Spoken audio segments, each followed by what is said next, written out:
That's a serious accusation, Patricia, Alex replied calmly. Almost as serious as using a fabricated crisis to manipulate a community vote.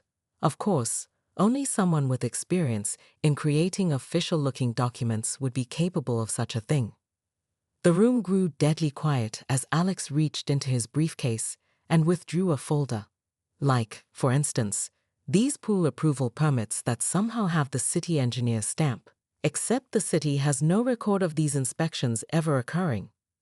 Patricia's eyes widened in horror. Her own pool installation last year had bypassed several expensive requirements through what she called expedited processing. Or perhaps, Alex continued, these financial reports showing remarkable savings in the HOA maintenance fund that don't quite match the bank statements I obtained through appropriate legal channels as a homeowner. The community center erupted in chaos as residents began shouting questions. Patricia struggled to regain control of the room, but the damage was done. Seeds of doubt had been planted, and her carefully constructed facade of authority was cracking. This is slander, she finally managed to shout above the din. I've devoted years to this community. Everything I've done has been for the benefit of our property values. Then you should welcome a full audit with open arms, Alex suggested reasonably. Clear your name and put these nasty rumors to rest. Patricia's gaze locked with his, and for a moment, genuine fear flashed across her features. She knew what an audit would reveal: the selective enforcement, the favors granted to allies, the small but significant financial irregularities that had funded her luxurious lifestyle. This meeting is adjourned, she announced abruptly, gathering her papers with trembling hands. The accusations made here tonight are both false and potentially actionable. My attorney will be in touch with certain parties. As Patricia made her hasty exit, residents clustered in shocked discussion. The impending bylaw vote was all but forgotten in light of these new revelations. What no one in the room yet realized was that this confrontation was merely the opening move in the final phase of a game Patricia had unwittingly been playing since the day she commandeered Alex's PO. By 8 a.m. the following morning, Patricia had mobilized her HOA army. Alex's front yard hosted an emergency inspection team, documenting alleged violations from incorrect grass length to unauthorized landscaping choices. The sight might have been intimidating if Alex hadn't anticipated this exact response. You've made a powerful enemy, Mr. Morgan, said Diane Winters, Patricia's loyal second-in-command, as she meticulously photographed his garden gnome collection.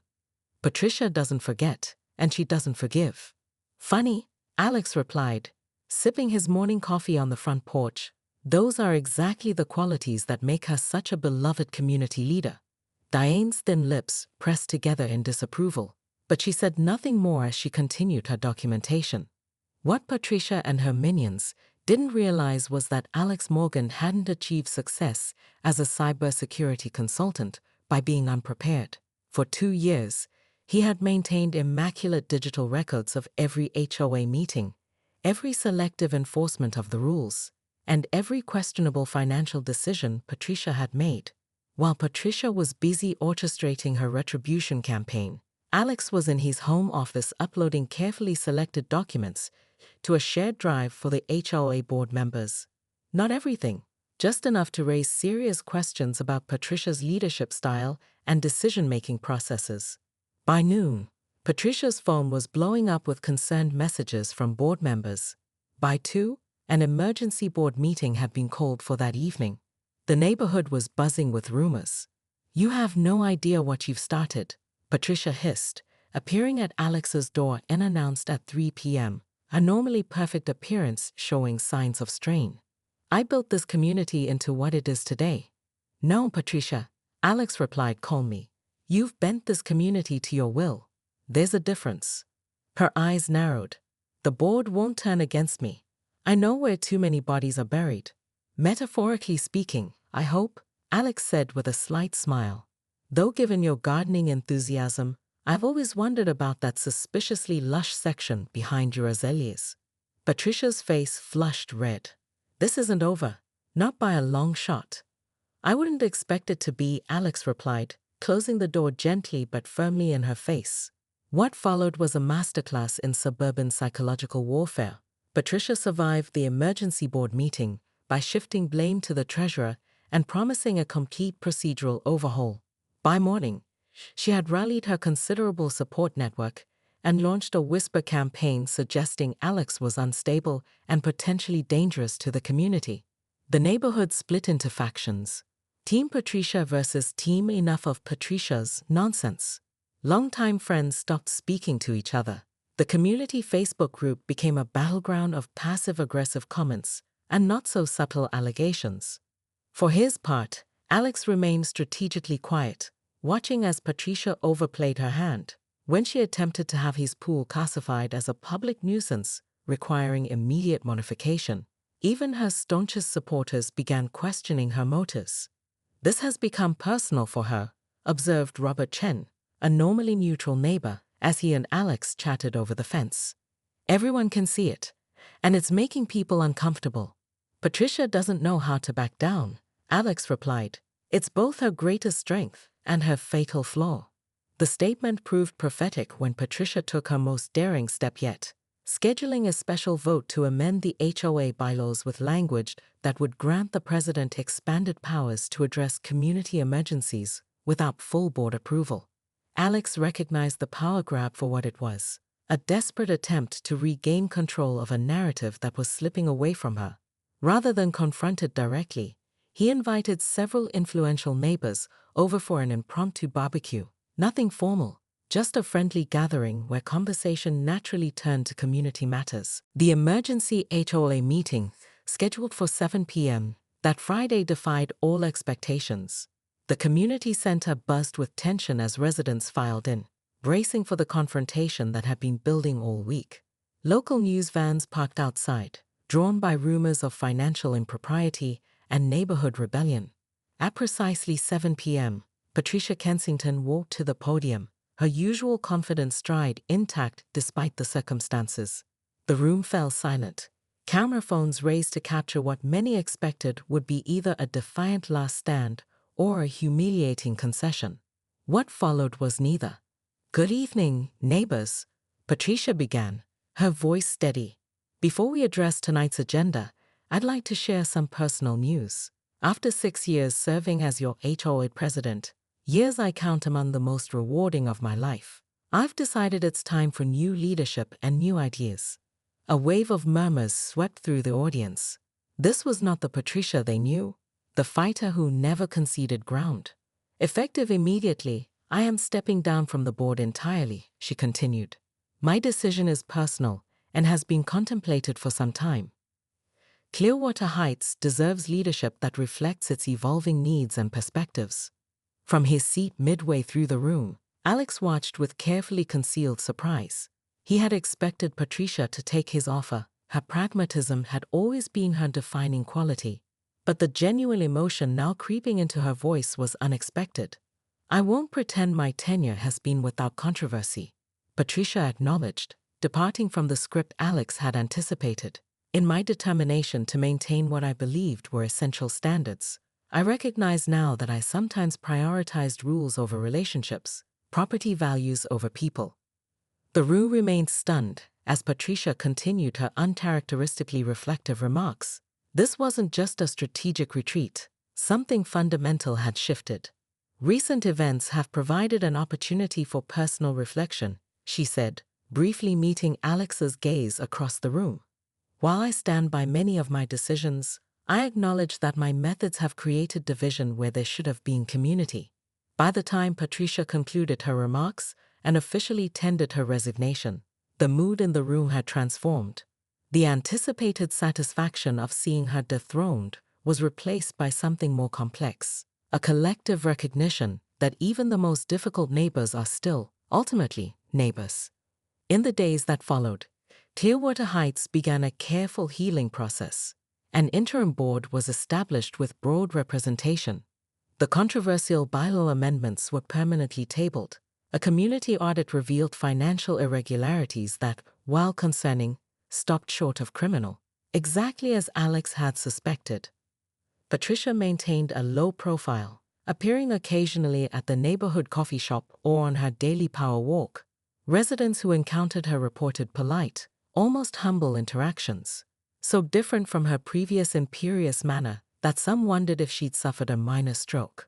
3 weeks after her resignation, as Alex was enjoying a peaceful evening swim without wave machine theatrics, he spotted Patricia standing hesitantly at his garden gate. "Do you have a moment?" she called, her voice lacking its former commanding tone. Against his better judgment, Alex invited her to sit on the patio while he toweled off. "I expected you to leave the neighborhood," he admitted, taking the chair opposite her. Patricia smiled faintly. "That would have confirmed everyone's worst assumptions, wouldn't it? Besides, running away has never been my style." "No," Alex agreed. "That's one quality I've always respected about you." They sat in unexpected comfortable silence for a moment before Patricia spoke again. "I've been offered a position consulting for a developer in Arizona, helping design HOA frameworks that balance community standards with resident autonomy. It seems my reputation as a formidable HOA president has some professional value." Alex couldn't help but laugh. "The universe has a strange sense of justice." "Indeed," Patricia agreed. "I start next month, but I've decided to keep my house here. Perhaps distance will make me a more appreciated neighbor." Patricia's moment of reckoning arrived not with a dramatic confrontation, but with a seemingly innocuous envelope. 3 days before the critical bylaws vote, every homeowner in Clearwater Heights received an official-looking letter detailing a mandatory community water conservation audit scheduled for the following week. The letter, bearing the County Water Authority's letterhead and apparent signature of its director, explained that excessive water usage had been detected in the community, necessitating a comprehensive inspection of all properties. The neighborhood erupted in confusion and concern.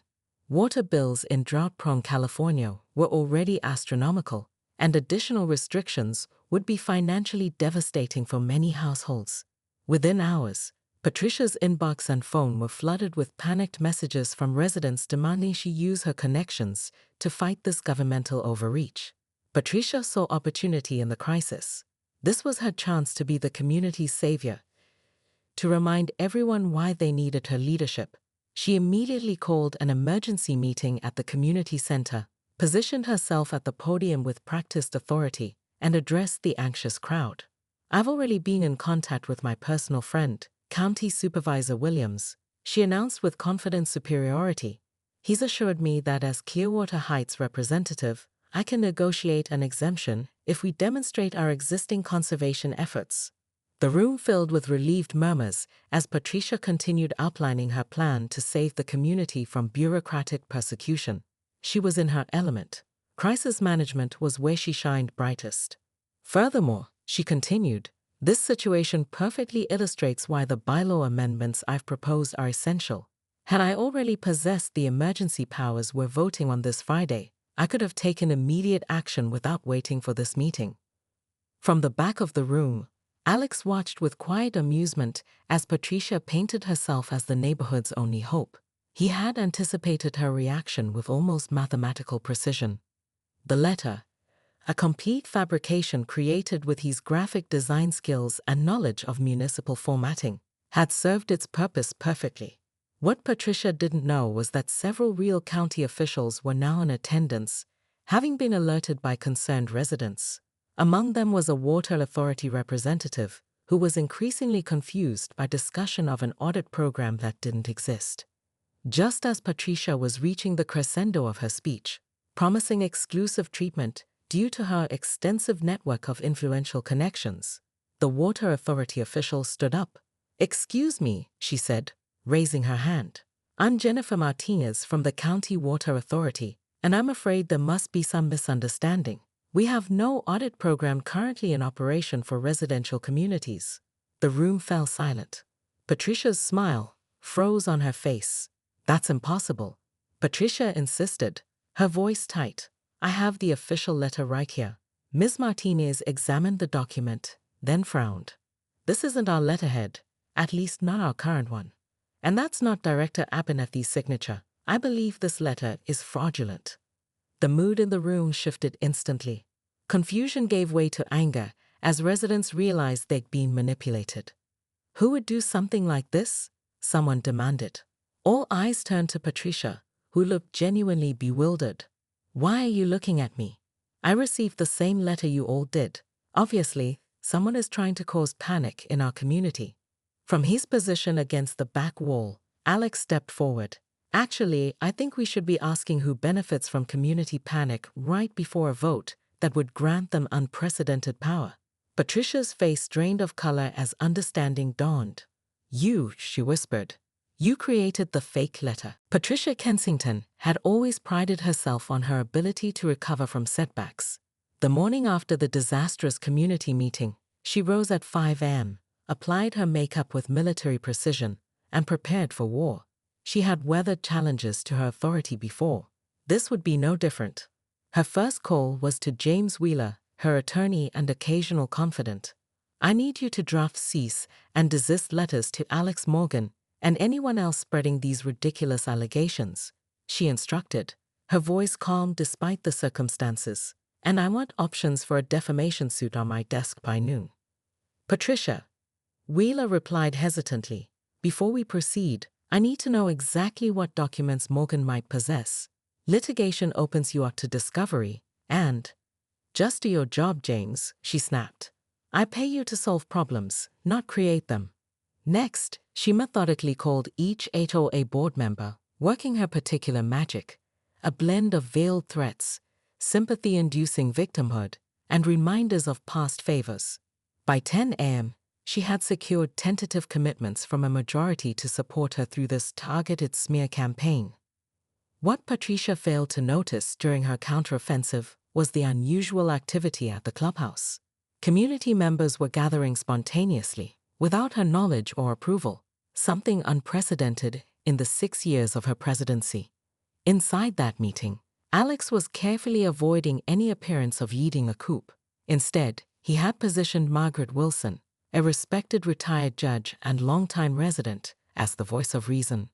I've reviewed the financial documents Mr. Morgan has compiled, Margaret announced to the packed room. While I cannot speak to their complete authenticity without an official audit, I can say they raise questions that deserve answers before Friday's vote. The crowd murmured in agreement. When someone suggested postponing the vote, the motion passed with near unanimity. Patricia received the news via text while lunching with Diane Winters at the country club. Her face remained impressively neutral as she read the message, only the slight whitening of her knuckles around her water glass betraying her fury. Change of plans, she told Diane calmly. We're going to need to accelerate our strategy. That afternoon, residents observed Patricia's Mercedes making stops at key supporters' homes. By evening, mysterious printed materials began appearing on doorsteps throughout the neighborhood, glossy flyers detailing Alex Morgan's supposedly checkered past, including vague references to professional misconduct and personal indiscretions. Character matters, the headline proclaimed in bold letters above an unflattering, clearly manipulated photo of Alex looking shifty and disheveled. The smear campaign might have been effective 6 months earlier, but Patricia had miscalculated the community's changing sentiment and Alex's foresight. Having anticipated this exact move, Alex had already shared his complete background check, credit history, and professional credentials with key community members, along with documentation of Patricia's previous campaigns against neighbors who had challenged her. More damaging to Patricia, however, was the trail of evidence she left behind in creating the defamatory flyers. The print shop owner, tired of Patricia's demanding behavior over the years, happily confirmed she had ordered the rush job and provided the altered photographs herself. The next morning, Patricia opened her door to find an unprecedented sight. Picketers on her perfectly manicured lawn, a dozen residents, many former supporters, carried signs reading Transparency NO and HOA for AO, no to one. Her phone began ringing almost immediately. The local newspaper wanted comment on the HOA uprising in Clearwater Heights. The county recorder's office had questions about certain property modifications that didn't match permitted plans. 3 board members texted to withdraw their support. This will blow over, Patricia assured herself, watching the protesters through her window blinds. They need me more than I need them. But as the day progressed, Patricia's confident facade began cracking. The carefully constructed kingdom she built was collapsing around her, and for the first time in years, she felt something unfamiliar: powerlessness. At 4 p.m., her doorbell rang. Patricia opened it to find Alex Morgan standing calmly on her porch, alone and without the confrontational attitude she'd expected. "What do you want?" she demanded. "Haven't you done enough damage?" "I'm not here to cause more problems, Patricia," he replied. "I'm here to offer a way out that preserves your dignity." Patricia laughed bitterly. "How generous. Let me guess. I resign from the board, admit wrongdoing, and you'll graciously refrain from pursuing legal action." "Not quite," Alex said, handing her a folder. "This is my proposal. It's straightforward. You announce you're stepping down for personal reasons, effective immediately. No accusations, no admissions. You maintain publicly that you're proud of your service and ready for new challenges." Patricia scanned the single-page document with narrowed eyes. "And in exchange?" "In exchange, the documentation I've gathered remains private. The community gets a fresh start, and you exit with your reputation relatively intact." Patricia's instinct was to refuse immediately, to fight to the bitter end. But decades of strategic thinking made her pause. "Why would you offer this, after everything?" Alex's expression remained neutral. "Because a protracted public battle damages everyone in the community, including those who've done nothing wrong. Property values, neighborhood relationships, all would suffer." The irony wasn't lost on Patricia. He was appealing to the very concerns she had used for years to justify her actions. "I need time to consider this," she said finally. "You have until 8 a.m. tomorrow," Alex replied. "After that, the full documentation goes to the county authorities." As he turned to leave, Patricia felt a strange combination of rage and respect. She had underestimated him from the beginning, a mistake she rarely made. Alone in her immaculate living room, surrounded by the trappings of status she had accumulated, Patricia faced the most difficult decision of her carefully controlled life: fight and potentially lose everything, or surrender and preserve what mattered most: her reputation and future prospects. For the first time in years, Patricia Kensington found herself genuinely uncertain about her next move. As twilight settled over the contested territory that had sparked their conflict, an unspoken understanding formed between them. Not friendship, exactly, but a mutual recognition of worthy adversaries who had both, in different ways, wanted the best for their community. The new board is discussing removing some of the more restrictive landscaping regulations. Alex mentioned casually. "You might want to register your opinion before you leave." Patricia arched an eyebrow, a flash of her old self emerging. "And what makes you think I'd oppose such changes?" "History," Alex suggested with a slight smile. "People can surprise you," Patricia replied, rising to leave. "I'm learning that includes myself." As she walked toward the gate, Patricia paused and turned back. "Your pool really is lovely, Alex. Worth fighting for. Next time, though, just send a cease and desist letter like a normal person. Not everyone appreciates dramatic gestures involving wave machines." Alex laughed genuinely. "Where's the fun in that?" After Patricia left, Alex remained on his patio, contemplating the unexpected resolution to their conflict. The neighborhood would never know exactly what documents he had possessed or what conversations had transpired during Patricia's decision-making process. Some secrets were worth keeping if they allowed for graceful exits and new beginnings. In the community newsletter the following month, a small announcement appeared noting that the annual Clearwater Heights Summer Pool Party, previously held at the cramped community center pool, would now rotate among volunteering homeowners, with Alex Morgan's backyard inaugurating the new tradition. A personal note followed: "Special thanks to Patricia Kensington, whose unexpected pool party last month inspired this more inclusive community approach." Sometimes the best traditions begin with waves of change. In Arizona, reeling the digital newsletter from her temporary corporate housing, Patricia Kensington allowed herself a rare, genuine laugh. Perhaps her legacy in Clearwater Heights wouldn't be entirely what she'd intended, but it had certainly made a splash. "I'm not trying to lead any kind of resistance," he told the group assembled on his patio. I just think we've drifted away from what makes a neighborhood worth living in. Community over control, right? By evening's end, a new plan had taken shape, one that would require patience, perfect timing, and a bit of dramatic flair. Patricia might have declared war, but Alex was about to change the battlefield entirely.